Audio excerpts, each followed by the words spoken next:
Hi. So here we are with chapter 31. Polly held the tiny envelope tightly in her hands and glanced at the clock on the wall over the kitchen table. It was 12:15. Usually Sharon and Denise would have called her by now, all excited to hear about what was inside the envelope. But so far neither of them had called. It seems news of engagement and pregnancy beat the news of a message from Jerry. Polly scorned herself for being so bitter.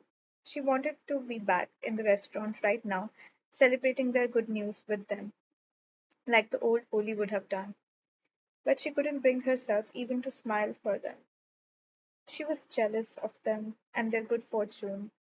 She was angry with them for moving on without her. Even in the company of friends, she felt alone. In a room of 1,000 people, she would feel alone. But it was when she roamed the rooms of her quiet house that she felt most alone. She couldn't remember the last time she had felt truly happy.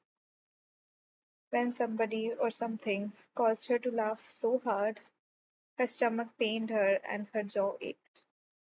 She missed going to bed at night with absolutely nothing on her mind.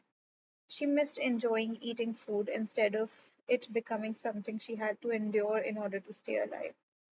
She hated the butterflies she got in her tummy every time she remembered Cherry. She missed enjoying watching her favorite television programs instead of it being something she could barely stare blankly at to pass the hours. She hated feeling that she had no reason to wake up. She hated the feelings she had when she did wake up. She hated the feeling of having no excitement to look forward to. She missed the feeling of being loved, of sensing Jerry's eyes on her as she entered a room. She missed his touches, his hugs, his words of advice, his words of love. She hated counting down the days till she could read another one of his messages, because they were all she had left of him. And after this one, there would be only three more, and she hated to think of that. Her life might be like when there would be no more Jerry. Memories were fine, but you couldn't touch them, smell them, or hold them. They were never exactly as the moment was, and they faded with time. So damn Sharon and Denise. They could go on with their happy lives, but for the next few months, all Polly had was Jerry. She wiped a tear from her face and she slowly opened the seventh envelope. Shoot for the moon, and if you miss, you'll still be among the stars. Promise me you will find a job you'll love this time. P.S. I love you. Polly read and reread the letter, trying to discover how it made her feel. She had been dreading going back to work for such a long time. She believed that she wasn't ready to move on, and it was too soon. But now she knew she had no choice. It was time. And if Jerry said it was to be, it would be. Polly's face broke into a smile. I promise, Jerry, she said happily. Well, it was no holiday to Lanzarote, but at least it was one step further from to getting her life back on track.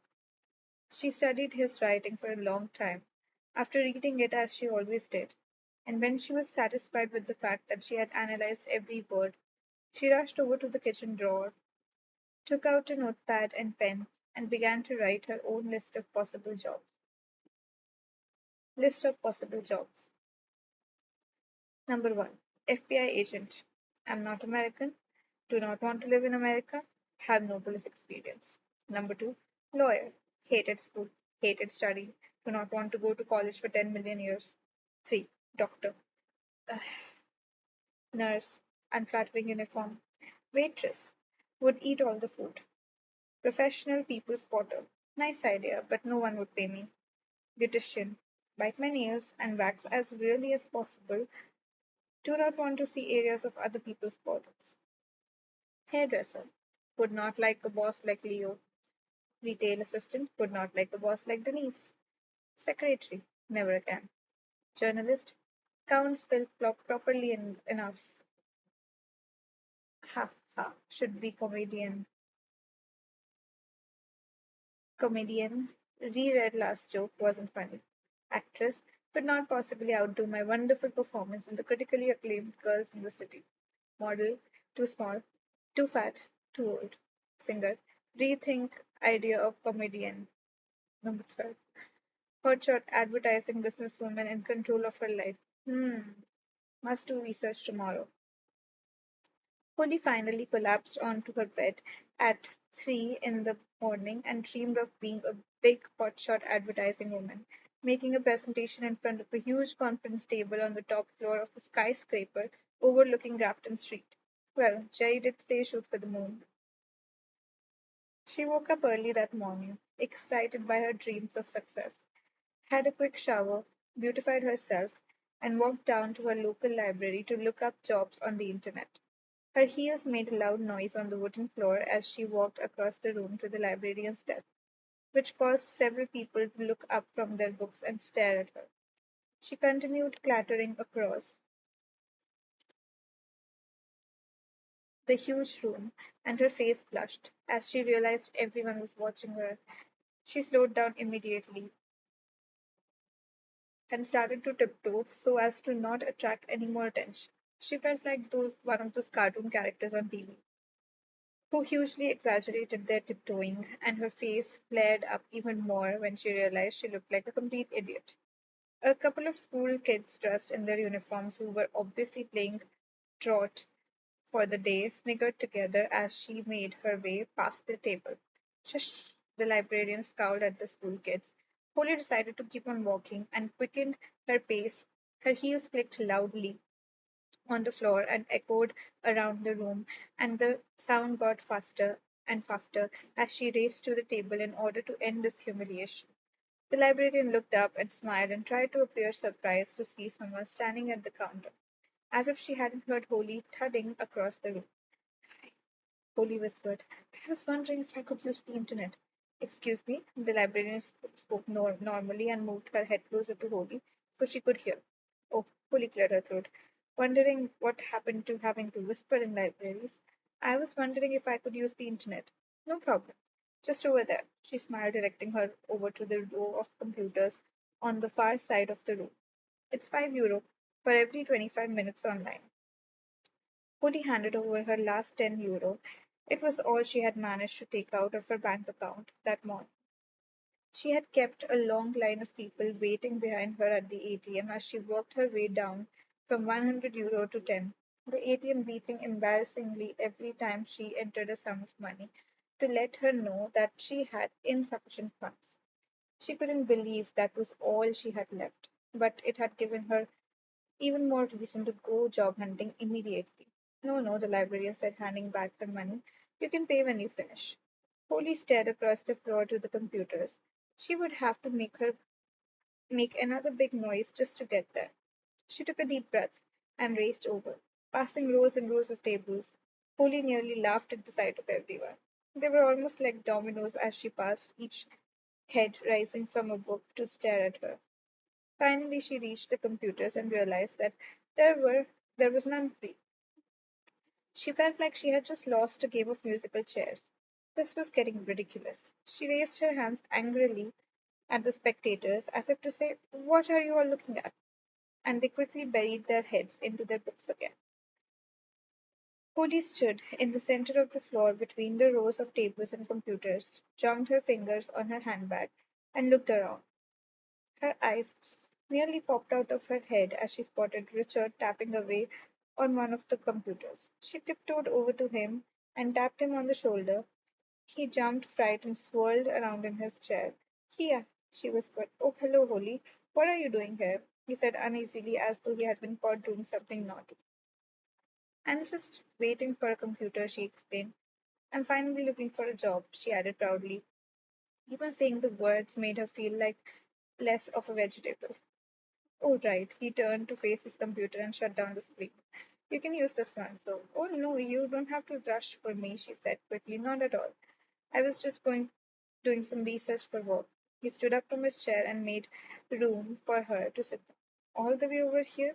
She said, surprised. Don't you have any computers in Black Rock? She joked. She wasn't quite sure what exactly it was that Richard did for a living, and it would seem rude to ask him after 10 years of his working there. She knew it involved him wearing a white coat, wandering around a lab, and dropping colorful substances into test tubes. Polly and Jack had always said he was making a secret potion to rid the world of happiness. She felt bad now for ever saying that. My work brings me everywhere, he joked awkwardly. Shh, the librarian said loudly in their direction. Police audience once again looked up from their books. Oh, so now she was supposed to whisper, Holly thought angrily. Richard said a quick goodbye, made his way over to pay at the desk, and slipped quietly out of the room. Polly sat down at the computer, and the man beside her smiled strangely at her. She smiled back and glimpsed nosily at his computer screen. She nearly gagged at the sight of the porn on his screen and looked away quickly. He continued to stare at her with a scary smile on his face while Polly ignored him and became engrossed in her job hunting. 45 minutes later, she shut down the computer happily, made her way to the librarian, and placed her €10 on the desk. The woman tapped away on the computer and ignored the money on the counter. That's €15, please. Polly gulped as she looked down at her note. But I thought you said it was 5 for 20 minutes. Yes, that's right, the librarian said, smiled at her. But I was online only for 40 minutes. Actually, you were on for 44 minutes, which cuts into the extra 20 minutes, the woman said, consulting her computer. Polly giggled. But that's only a few minutes more. It's hardly worth €5. The librarian just continued to smile back at her. So you expect me to pay? Polly asked, surprised. Yes, that's the rate. Polly lowered her voice and moved her head closer to the woman. Look, this is really embarrassing, but I only have the 10 on me now. Is there any way I can come back with the rest later on today? The librarian shook her head. I'm sorry, but we can't allow that. You need to pay the entire amount. I don't have the entire amount, Holly protested. She stared back blankly. Fine, Holly huffed, taking out her mobile. Sorry, but you can't use that in here. The librarian pointed to the no mobile sign on the counter. Holly looked up slowly at her and counted to 5 in her head. If you won't let me use my phone, I can't phone somebody for help. I can't phone somebody, then they can't come down here to give me the money. If they don't come down here to give me the money, then I can't pay you. So you have a little problem here, don't we? She raised her voice. The librarian shuffled nervously from foot to foot. Can I go outside to use the phone? The woman thought about the dilemma. Well, usually we don't allow people to leave the premises without paying, but I suppose I can make an exception. She smiled and then added quickly, as long as you stand in the front of the entrance there, where you can see me, Holly said sarcastically. The woman nervously shuffled papers below the counter and pretended to go back to work. Holly stood outside the door and thought about who to call. She couldn't call Denise and Sharon, although they would probably rush home from work. She didn't want them to know about her failures in life now that they were both so blissfully happy. She couldn't call Kiara because she was on a day shift at Hogan's. Jack was back teaching. Abby was too. Declan was at college, and Richard wasn't even an option. Tears rolled down her face as she scrolled down through the list of names in her phone book. The majority of people hadn't even called her since Jerry had died, which meant she had no other friends to call. She turned her back onto the librarian so she wouldn't see that she was upset. What should she do? How embarrassing it was to actually have to call somebody to ask for €5. The fact she had absolutely nobody to call was even more embarrassing. But she had to, or the snotty librarian would probably call the police on. She dialed the first number that came into her head. Hi, this is Sherry. Please leave a message after the beep, and I'll get back to you as soon as I can. Sherry, Polly said, crying. I need you. Polly stood outside the door of the library and waited. The librarian kept a close watch on her just in case she ran off. Polly made a face at her and turned her back to her. Stupid bitch, she growled. Finally, her mum's car pulled up outside, and Polly tried to make herself appear as normal as she could. Watching her mom's happy face as she drove in and parked in the car park brought back memories. Her mom used to collect her from school every day, even when she was younger, and she was always so relieved to see that car, that familiar car, come to rescue after her hellish day. Polly felt like a child. She had always hated school. Well, she had until she met Jerry. Then she would look forward to going to school each day so they could sit together and flirt at the back of the class. Polly's eyes filled with tears again, and Elizabeth rushed over to her and wrapped her arms around her. Oh, my poor, poor Polly, what happened, love? She said, stroking her hair and casting evil glances at the librarian as Holly explained the story. Okay, love, why don't you wait out in the car and I'll go and deal with her? Holly did as she was told and sat in the car, flicking through the radio stations as her mum confronted the school book.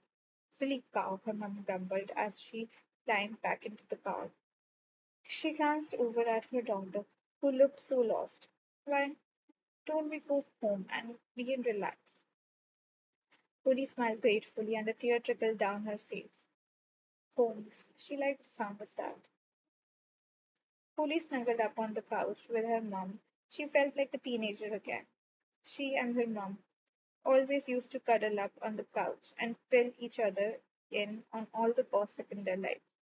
Holly wished she could have the same giggling conversations with her now. Her mum broke into her thoughts. I rang you last night at home. Were you out? Holly took a sip of her tea. Oh, the wonders of the magical tea, the answer to all of life's problems. You have a gossip, you make a cup of tea. You get fired from your job, and you have a cup of tea. Your husband tells you that he has a brain tumor, and you have a cup of tea. Yeah, I went out to dinner with the girls and about 100 other people I didn't know. Holly rubbed her eyes tired. How are the girls? Elizabeth asked fondly. She always had got along well with Holly's friends, unlike Kiara's, who terrified her. Holly took a sip of her tea. Sharon's pregnant, and Denise got engaged, she replied, staring off into space. Oh, Elizabeth squeaked, not sure how to react in front of her obviously distressed daughter. How do you feel about it? She asked softly, brushing her hair away from Holly's face. Holly stared down at her hands and tried to compose herself. She wasn't successful at her shoulders, and her shoulders began to tremble, and she tried to hide her face behind her hair. Oh, Holly, Elizabeth said sadly, putting her cup down and moving closer to her daughter. It's perfectly normal to feel like this. Holly couldn't even manage to get out any words of her mouth. The front door banged and Kiara announced to the house, We are home! Great! Holly sniffed, resting her head on her mom's chest. Where is everyone? Kiara shouted, banging doors. Just a minute, love, Elizabeth called out, angry that her moment with Holly had been ruined. It had been a long time since Holly had confided in her. She had chosen to bottle everything up since the funeral, and it seemed it had all become too much for her. She didn't want an overexcited Kiara to send her back into her shell again. I have news. Kiara's voice got louder as she got nearer to the living room. Matthew burst out the door, carrying Kiara in his arms. Me and Matthew are moving back to Australia, she yelled happily. She froze as she saw her upset sister in her mom's arms. As she quietly jumped down from Matthew's arms, led him out of the room, and closed the door silently behind them. Now Kiara's going to Mum. Polly cried even harder, and Elizabeth cried softly for her daughter. Polly stayed up late that night talking to her mom about everything she had been bubbling up inside her for the past few months. And although her mother offered many words of kind reassurance, Polly still felt as trapped as before. She stayed in the guest bedroom that night and woke up to a madhouse the following morning. Polly smiled at the familiarity of the sound of her brother and sister running around the house, screaming about how they were late for band rehearsals and for work, followed by their dad grumbling at them to get a move on, followed by her mum's gentle pleas for everyone to stay silent so as not to disturb Polly. The world went on. Simple as that, and there was no bubble big enough to protect her. At lunchtime, Holly's dad dropped her home and squeezed a check for 5,000 euro into her hand. Oh, Dad, I can't accept it, Holly said, overcome with emotion. Take it, he said gently, pushing her hand away. Let us help you, love. I'll pay back every cent, she said, hugging him tightly. Holly stood at the door and waved her father off down the road.